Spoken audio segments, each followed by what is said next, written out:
Bila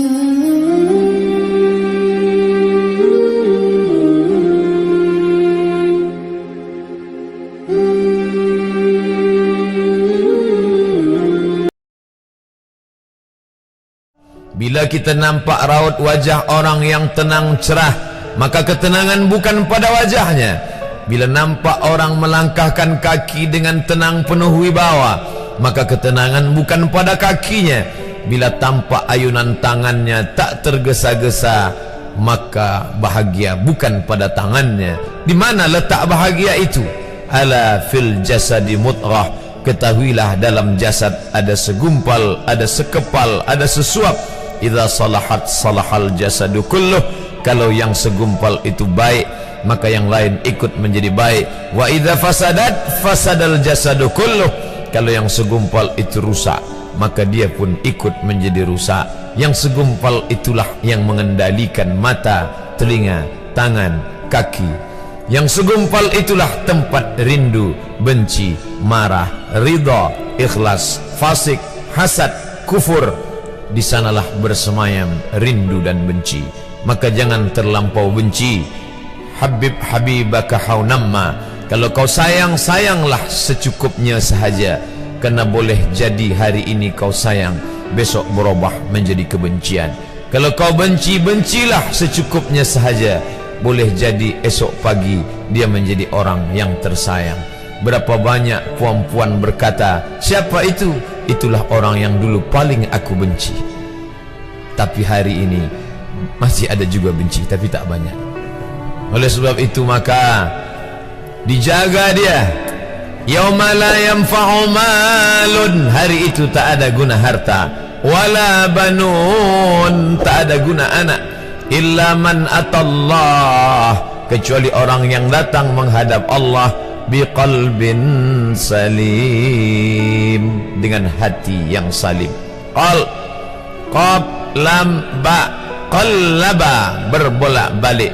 Qallaba, tidak selamanya bahagia.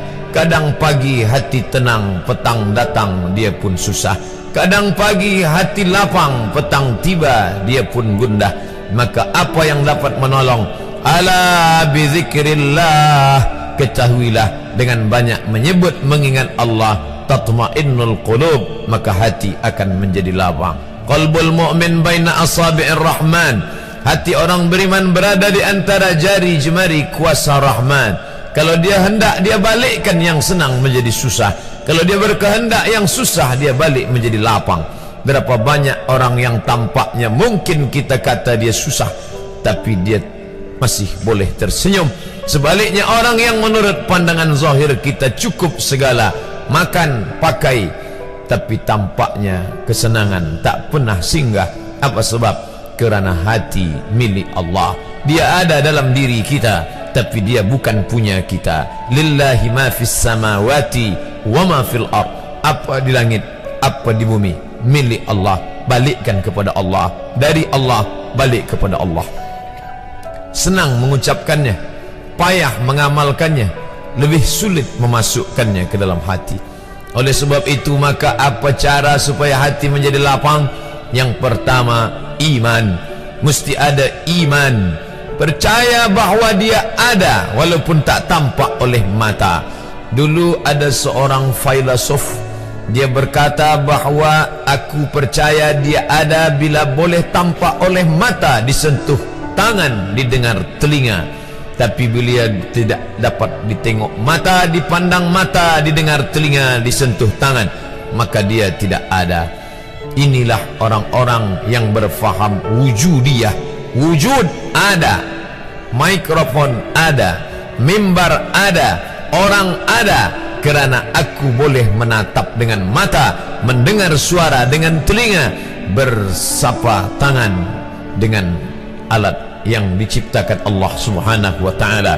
Tapi kita mengenal dia bukan kerana rupa. Bahkan bila kita pejam mata nampak berbagai macam rupa, itukah dia? Bukan. Walam yakul lahu kufuwan ahad. Bila kita pandang tengah malam tampak bermacam warna rupa, itukah dia? Ma khatara bibalik fallahu laisa kadzalik. Apa yang terlintas di hatimu, maka dia tidaklah seperti itu. dia tak dapat dipandang dengan mata. La tudrikuhul absaru, dia tak dapat ditangkap mata. Wa huwa yudrikul absara, dialah yang dapat menatap mata. Jangankan dia, wajah kita pun kita tak boleh melihatnya. Siapa yang boleh melihat wajahnya? Sementara belum dijumpai cermin, belum pandai orang membuat cermin, orang tak tahu bentuk rupa wajahnya bagaimana. Sampai suatu hari dia dalam perjalanan panjang, dia tengok ada pohonan rindang, lalu kemudian dia berteduh di bawah pohon rindang, menghindar dari panas terik matahari. Di bawah pohon rindang ada kolam air, maka saat dia akan mengambil minum dari air kolam, disitulah dia melihat wajahnya. Oh, begitu rupa wajah di dalam air kolam.